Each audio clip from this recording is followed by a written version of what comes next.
up. Good afternoon, everyone. My name is Billy Forney. Thank you for the presentation and introduction, Kathy, and thank you to the Rotary Club of Houston for having me today. In fact, this is my second time to speak with your group. And I love talking to the Rotary groups. I love talking to anybody. I love talking to groups big and small, public and private. I've done so almost every year since the tragedy in 2001. What you're going to hear today is my story. That which I experienced, what I heard, what I saw, what I smelled, sort of a step-by-step approach in my descent and my experience. A couple of things to take advantage of right now, or to clear up. You might be wondering, what in the world am I wearing? This jacket I'm wearing. Well, so this is a trading jacket. When I was in New York in September of 2001, I was a commodity trader. And if you don't know what a commodity trader, perhaps you remember Dan Aykroyd and Eddie Murphy in the movie Trading Places. That was me. Right? I was on the actual trading floor at the New York Board of Trade. I traded coffee options.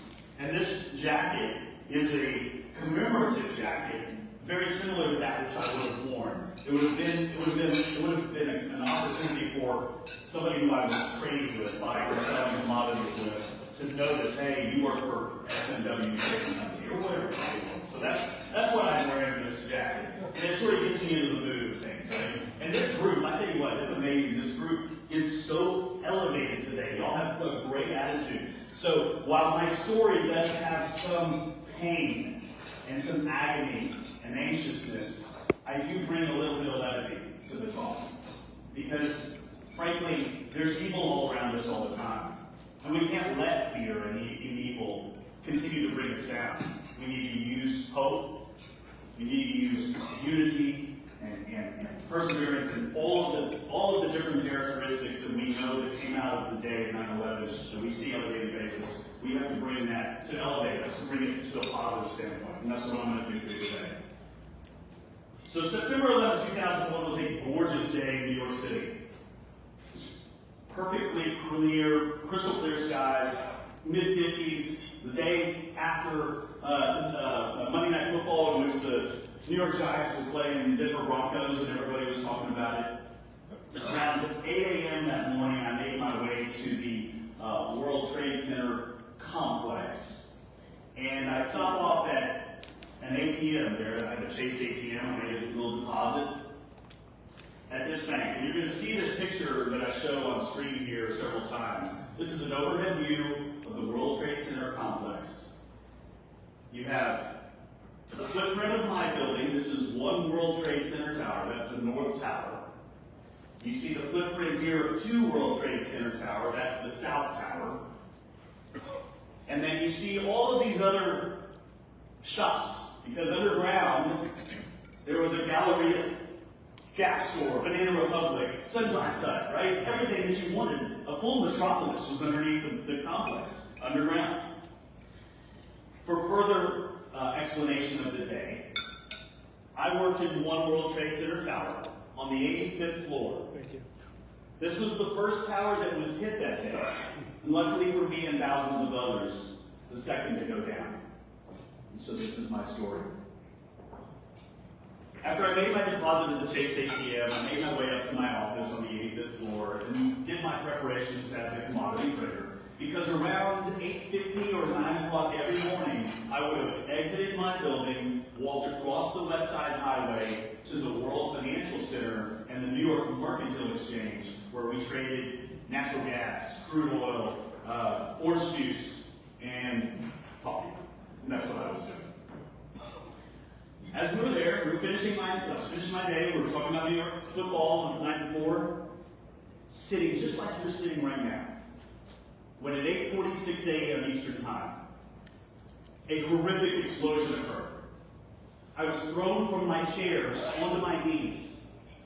And as I struggled to stand up, I realized that this 110-story building, right, that had an acre footprint, right, 70 yards long by 70 yards wide, footprint was lurching back and forth. So I'm standing here, hands on the table, feeling the motion of this building rock back and forth. And that rocking lasted 5 or 10 seconds, but it was an eternity. But it was also the first of 2 times that day that I thought I was going to die. We were moving so much back and forth that I felt like we were going over. And if we weren't going over, we were doing enough damage to this building that it was going to crumble. But that motion dissipated, and it stopped. And when it stopped, we had as much electricity as we have right now. Now, when the explosion occurred and that plane hit our building, I didn't know it was a plane. All I know was there was an explosion. There was this ghostly column of air that shot into our office. And then as quickly as it shot in, this ghostly column of air shot back out, slammed the door shut. And as it did so, it kicked up a couple of papers that filtered up and that settled on the ground like I was out moving. A couple of the ceiling tiles had fallen to the ground. My boss, I felt my boss, immediately right before the explosion occurred. My boss had jumped out of his office just to my left because he could watch in utter disbelief that this plane was coming at us. You see, at 85 floors high, you could see planes taking off from LaGuardia Airport some 8 miles away, right, up to the northeast. And he caught this plane coming over the spine of the island, right around the Empire State Building. As he's talking to his wife, sitting there like you are right now, the only thing that he could think to do was throw the handset on the ground and jump out of his office as this plane that is being driven by, as we now know, Mohammed Atta, right, is driving straight into us. He thought the plane was going to hit below us or at us, but luckily, it hit right above us, between the 93rd and the 99th floors. That's how close we were. So in the next 5 minutes, very short period of time in life, but it felt so long. In a situation like this, time becomes a different being, a different element. I had half of my group, half of my colleagues not wanting to leave because we had electricity. The phones worked. There was nothing other than the occasional drop of debris from above us that would tell you something was wrong. So half the group wanted to stay, and the other half of us, we were all young. I was 27 at the time. The rest of us all were like, get the hell out of here. What are you talking about? And so here we are, going up to the door, just like we were taught when we were in 5th grade, right? You go up to the door, and you think there's fire outside, and you feel the door. And is it hot? No, it was cold. So I opened the door. And when I open the door to the outside, I see pitch black. And then I see what seems to be like this the best way to put it is like a creature crawling towards me quickly. And I quickly realized, wait a second, this is no creature. This is a ball of smoke coming at me. It had this rancid smell of ash and concrete, metal, and all things unspeakable crawling towards us. So that I closed the door as quickly as I could, knowing that we had good air inside, like we have right now. A few minutes go by, we open the door again, and somebody says, hey, where's Marvin? Where's Marvin? Well, one of my colleagues, Marvin Fickler, had just left, right before the explosion, had just left our office. And we thought he had gone downstairs, but in fact, he had gone to the restroom. So we went and checked the restroom. I walked outside. I walked into this pitch black hallway with a couple of fires smoldering on the ground. I looked to my left down a large, long hallway, and I would have seen something like this. I would have seen this. One hallway had light, right? As though nothing had happened. The other hallway was in smoke and fire. The elevator shafts that we would have used to go down, to exit and go down to the World's Financial Center, or just exit the building, was in shambles. Doors were twisted and mangled. There was no way we were taking the elevators. Right across the way from me was the bathroom. And so I walked into the bathroom, and it was in pristine condition, like nothing had happened. So I looked under doors, under stall doors, and I said, Marvin, are you here? Marvin's not there. Marvin tells his story. He said, Billy, I did go to the bathroom, and when I left, the plane hit the building, right? The explosion occurred, and the first thing that I was able to do was, as I'm looking down towards, he said, as I'm looking down towards the elevator shafts that I'm about to go to, a fireball shoots out of the elevator shaft and chases me down the hallway. So he's trying door after door until he finally gets to the last door at the end of the hallway. He opens it, he walks through, and he closes it, and he says, Billy, my eyebrows got singed off by the heat. That's how close this fireball got to me. He made it out, luckily. And by this time, I finished looking at the bathroom, I come outside, and we all realize, let's go. Where's the emergency stairwell? It's right next to us, and we start descending. And we start our descent. And our descent, I'm just going to tell you right now, takes about 75 minutes. Okay, to go down 85 floors. Around the 81st floor, my colleague Rob finds a couple of fire extinguishers, and he starts breaking them out. Now, mind you, there is no fire right now. There's no smoke in the emergency stairwell. There's as much light as you see here. There's as much light as you have right here. It was not a dark descent. But we opened the fire extinguishers. We each took a fire extinguisher, not knowing if we would ever need it. We get down to about the 76th floor, and people are starting to run back up. And they're like running back up. And so, of course, we asked them, well, why are y'all not exiting the stairwell? And they said, well, the door down below in this stairwell is pinned shut. So we can't go. We got to find another stairwell. So I'll stop for a second. It took me, well, we'll get to it. It took me a few days to understand what happened. And the motion of that building that I told you about earlier, that lurching back and forth, right, did enough damage so that if there were any doorways in those stairwells, they would, and if any of them were closed shut, it wasn't that they were locked, hey, I got you, right? No, there was enough torque on that building that it would lodge any door into itself, and you wouldn't be able to open it. So we exit that stairwell, and we find the next stairwell, and it's like Houston traffic at 5 p.m. Well, actually, Houston traffic any time of day now. It was stop and go all the time for the rest of the way. People were trying their phones. Remember, these are flip phones. This is 2001 technology. iPhones didn't come out until 2007. So we're talking about flip phones, trying to call somebody. I even tried to call. I tried to call my wife, who was out of country at the time. And occasionally you get a ring, and then it would say, try again later, service unavailable. People were passing jokes in the hallways in this emergency stairwell just to pass time. Now, I want you to understand something. We get to this point on it was at the 65th floor, and it's sort of a platform. And it looked like this. It's a transition area of the stairwell. So, and this is where this door came into play, by the way. That this guy told me, hey, listen, the door down below is pinned shut. Each building, each of those two twin towers, had 99 elevators. Some servicing local areas, some servicing express, some servicing cargo. 99 different elevator shafts. And in each one, you had to have a hoist room, right? A mechanical room. And so every time a emergency stairwell sort of rotated down, we would occasionally hit one of the tops of those emergency rooms or hoist rooms. And so you would have to cross on a transition stairwell. And so on the 65th floor, I'm standing there, and I look like this, right? I look like this. I've got a water bottle in my jacket pocket. I've got an Investor's Business Daily newspaper here.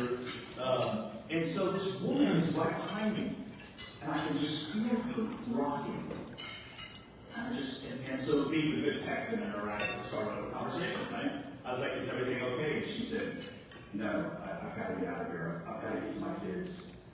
And I gave her a good Texan little half hug, And I said, here's some water. You can have some water. Why don't you take some water? And she took some water, and then she poured it onto a white shirt that she had. And she poured it on the white shirt, and she kind of put it up to her mouth. Now, mind you, there is no smoke. There's nothing that would tell you that there's a problem. There's no fire. There's no noises that you would think, oh, the building's about to fall. There was an orderly advance the entire way down. So even though this woman had this panic and anxiety, even though she had this, there were still human elements involved in this whole thing, right? So here she is, and what was amazing, I watched this New Yorker, right?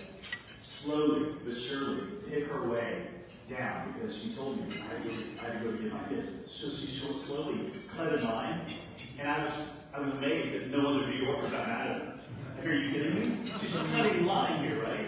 I don't know if the woman made it. I'm going to assume she did, and that'll be the positive part of this story, right? But as fast as she was moving, I'm sure she did make it. As we continued down, there was a different influx. You could feel more people a few floors down, like on the 50th floor. You could feel more people coming into the building, into the stairwell. And it was because the other building was hit. Here we are around people trying to use their cell phones and whatnot and never being able to call out.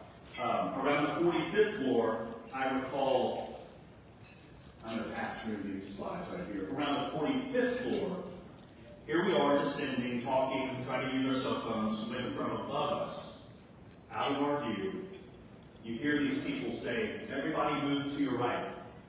Everybody move to the right. And quickly you see why. Here comes this gentleman. He's wearing a white business suit, no jacket, khaki pants, and there's blood splattered across his white shirt, and he's got half of his head covered in bandages, covered in blood, and he is leading a group of 6 or 7 people holding on to him, and this caravan, obviously of injured people, rotates down in the stairwell. What was amazing to me was watching humanity at work here, the positive people. Nobody took advantage of the space that these people allowed. That everybody moved to the right, let them pass, everybody filled back in. Nobody took advantage of the situation. It was an amazing act of humanity. I can only presume these people made it out as well, because this was pretty early on in the descent. Around the 40th floor, we see this. It was not exactly this firefighter, but it was this view. So here comes this firefighter up 40 flights of stairs with 80 pounds of gear on his back, ushering and uttering positive words of encouragement. You're almost there. Just keep going. You've got this. We are here for you. Just keep going. And here he goes on his way up. At this point, my friend Rob and I were like, well, we don't need a fire extinguisher anymore. So we dropped it. We were sweating bullets at the time. I even took my investment business daily newspaper that I had, remember I said, and I threw it on the ground. And a couple floors down, I thought to myself, you know, I just trashed the building. I felt bad. What'd you say? I took my investors business daily newspaper and I threw it down because I didn't need the weight anymore, right? I was just dispelling myself with weight, and later I felt, man, I just trashed the building. And I felt bad. Around the 35th floor, you would start to see more firefighters stopping. Doors from the emergency stairwell into that floor were open, and you could see triage. You could see firefighters helping others, whether they were civilians or they were firefighters, treating them to their injuries and their wounds. Around the 19th floor, my friend Rob and I, and let me just tell you again, we're in the descent of an emergency stairwell. The only sign of any tragic event is now a white, thin stream of smoke at the top of the stairwell. Not dark smoke, no fire, and electricity. There was electricity, right? I mean, we had enough electricity as you see right here. So there was no evidence that anything bad was about. Around the 19th floor, my colleague Rob and I came across this woman, Juliette. Juliette is standing on the stairwell. And so Rob and I take it upon ourselves to say, Juliet, we didn't do it any time. He said, ma'am, do you need help? She said, I'm too tired, I can't go on. And so Rob took the bag that she was carrying, which included everything and the kitchen sink in it. Rob led this woman, Juliet, and myself, and the three of us started our own caravan the rest of the way down. And people passed us by, and it was fine. It's okay. We took our time, leisurely, because again, we had no idea the building was going to fall. We make it down, we exit the emergency stairwell, and we come out into the footprint of the building, the lobby of the building. And ordinarily, in an escape situation, you want to get out of the building, right? But firefighters and Port Authority personnel, the first responders were telling us, we are taking y'all down into the underground. We do not want you going out onto the street. So the only evidence that I saw of what was going on around me is this first view that you see here. Dust, dirt, debris, fire smoldering. You'd see an occasional sliver of blue sky. And then you'd see gray on trees and fire, and then a body part. And your mind can't really capture what you're seeing. And so firefighter, Port Authority personnel, and other first responders lead us down the escalators into the underground. And as we get down there, the escalator's not working at the time. People are pretty much orderly. There's no running, there's no pushing, no nothing. We exit our building into the underground mall, passing the Gap store, passing Banana Republic. And we turn the corner, and while this picture shows the escalators going down, on this other side is a half wall, right in front of the Gap store. And we stop because this woman, Juliet, we now know her name, she said, I gotta stop. So we stop.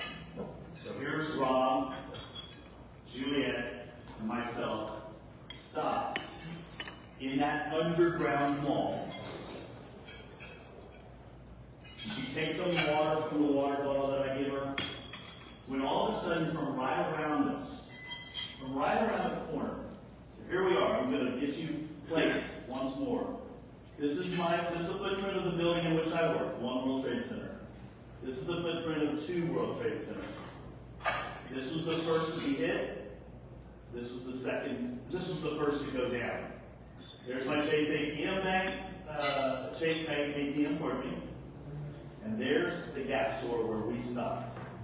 Now, if any of you have watched the movie World Trade Center with Nicolas Cage, I don't see anybody nodding, but there's a movie called World Trade Center with Nicolas Cage. There we go. Nicolas Cage played a Port Authority police officer. He and several of his colleagues were trapped underground and were they were found and survived. But their location, for those that you've seen in the movie, was right here at this emergency stairwell. And so here's Rob, here's Juliet, and here I am standing right here in that underground mall. When all of a sudden we hear from around the corner this rumbling. And then it sounds like feet pitter-pattering on the ground, running. And then you hear people screaming. And then you hear somebody say, everybody run. And then a whole bank of lights goes out, pitch black. And then another one, and another one, and another one. Next thing you know, I'm pushing Juliet. Juliet pushes Rob forcefully down to the ground because people are saying, everybody down. Because what happened was, at 9:59, we are trapped, or about to be trapped, underground when Two World Trade Center tower falls. not knowing what's going on around us. It is a maelstrom of activity. It is louder than hell, pardon my French. It is so loud underground. I push Juliet, she pushes Rob. I dive into that half wall above the escalators. And so here I am, diving. And the only thing I can think to do is to ball up, like a fetal position, ball up, close my eyes, clench my teeth, because I'm getting pelted with shards of glass. I'm getting pelted with debris. And the second time that day, I feel like I might die, because it sounds like the ceiling's coming in and it's going to split me in half. That's the thought that goes through my mind on the ground, in the underground mall at that time. And so I'm there listening to this maelstrom of activity all around me. And it finally subsides. And so I open my eyes. And I can't see a thing. Pitch black. So I think, well, wait a second, maybe I didn't close. Maybe I didn't open my eyes. Because maybe I was like, maybe, I don't know. Maybe I was clenching them too tightly and my muscles didn't work. So I closed them again and reopened them. And I couldn't see. I put my hand close to my eye. And I couldn't see my hand. So if any of you have ever experienced pitch black in a cave, let's say, that's what I experienced. I could not see the fingers touching my nose. I took my first breath, and it was a cutting breath.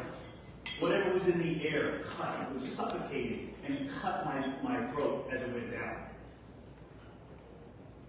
So I close my mouth again, I hold my breath as best I can. And finally, short period of time, again, it could have been 5 seconds, it could have been a minute, I don't know. Finally, the air was easier to breathe. Finally, I was able to see a little bit of light in the distance from the direction we were about to come. So here I am on the ground. I call out for Juliet. She answers. I call out for Rob. He doesn't answer. I call out for him 3 more times, and finally he goes, "What, Will?" He called me Will for William. I was like, "Dude, man, can you just answer me, please, when I call your name?" He's like, but then at the same time, I'm on the ground, and this person steps on my hand. He's like, "Oh, sorry, dude." And I'm like, "Man, there's like people down here." The next thing you know, one firefighter comes from around this corner. He's got high-powered flashlight, and there's like 6 or 7 people with him, and that's it. And so I quickly realized, you know, if you can see, if you're within 5 feet of the firefighter's flashlight, you can see where you're going, but outside of that, you can't see where you're going. So I quickly get Juliet up, and I quickly get Rob up, and the 3 of us follow this little caravan, and we catch up to other Port Authority and police officers and firefighters with their flashlights, and we make our way towards the eventual exit. And this is what we see. And this is why I thought to myself, I'm going to die today. The ceiling's going to cave in on me. We get to these stairwells right here. We make our way up. We get to the outside. And it's like everything is one color. Everything's gray. There's dirt, debris on the ground, 6 inches thick. It's snowing debris. And it's that eerie sound. Well, we live in Houston, so we don't get snow a lot. But if you've experienced snowfall, it's that eerie, calm, you know, there's some little noise, right? That's what I experienced. We look like this. These are not pictures of me. But we look like this. Debris everywhere. Dust on the ground. Marcy Ward's an iconic figure here. I'll come back to her a little bit later, but you know, she was involved. This is exactly what we look like. We look like zombies walking on the street. So we cross the street. And not knowing what happened. I had no idea the building had fallen, by the way. I had no idea what that maelstrom of activity underground was. And this guy comes running at us. I remember this guy. This fellow comes running at us saying, yelling, "Look for bodies under cars. Look for bodies under cars." Look for bodies under cars? What are you talking about? And as quickly as he comes, he quickly runs away. So we continue to cross the street, now on street level, and we stop in front of St. Paul's churchyard. And we would have looked like this. Debris everywhere. right? Juliet, myself, Rob's a little further up. In fact, Rob gets caught into a nice little AP picture here. So this is a picture of my colleague, Rob Leader, caught in this Associated Press picture in 2001. That right there happens to be one of the partners of the company I work for, S&W Trading Company. That is Jonathan Markowitz. He's the M in SMW Trading Company. And then this guy back here, who had hair at the time, yeah, that's me. I did. I swear I had hair, I promise. So Juliet, so about this time, about the time that this picture is taken, you can see Rob well ahead of us, right? About the time this picture is taken, Juliet stops again. She's like, I have to stop again.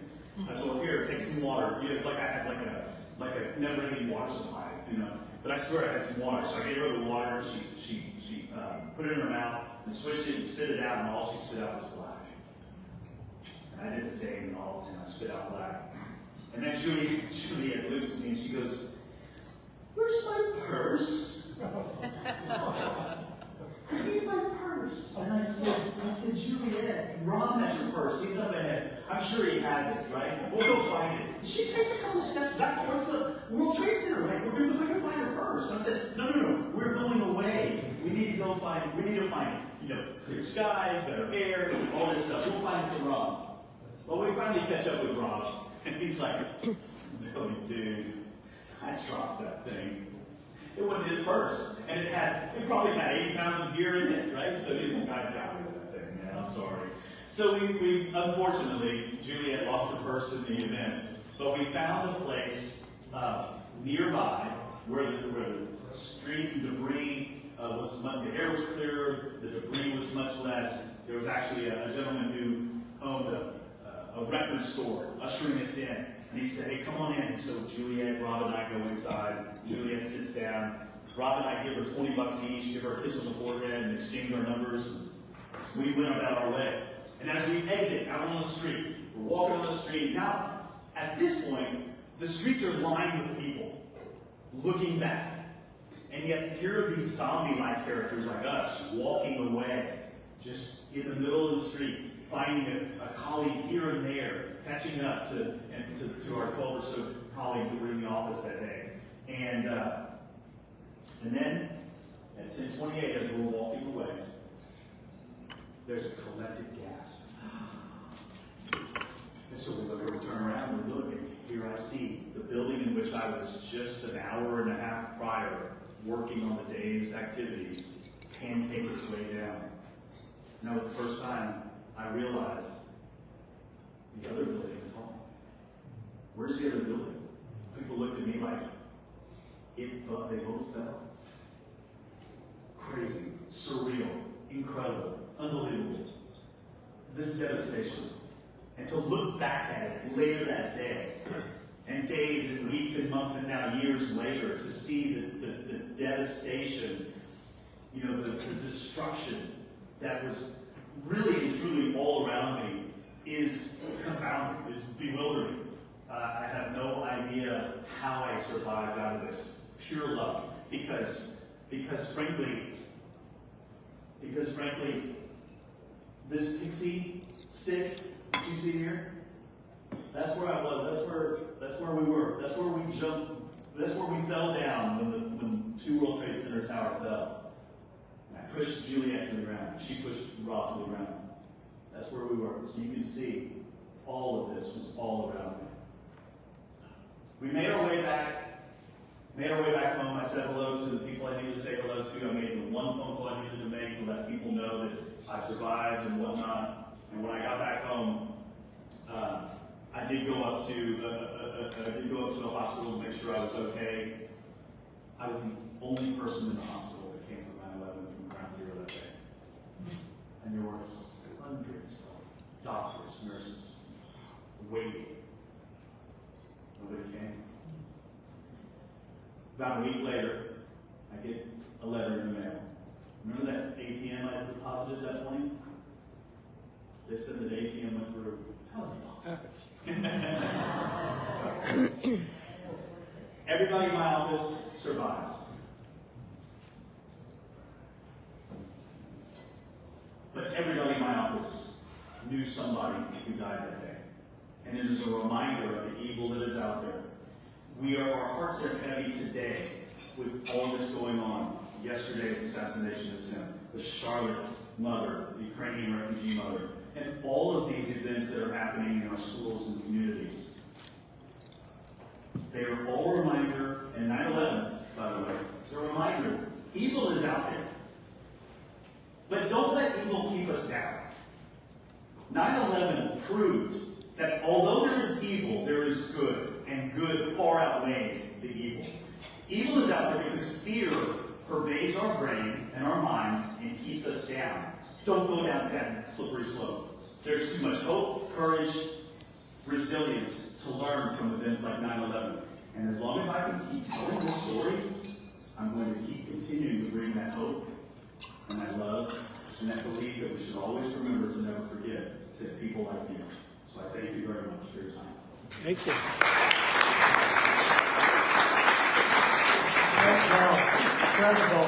Incredible story. We're going to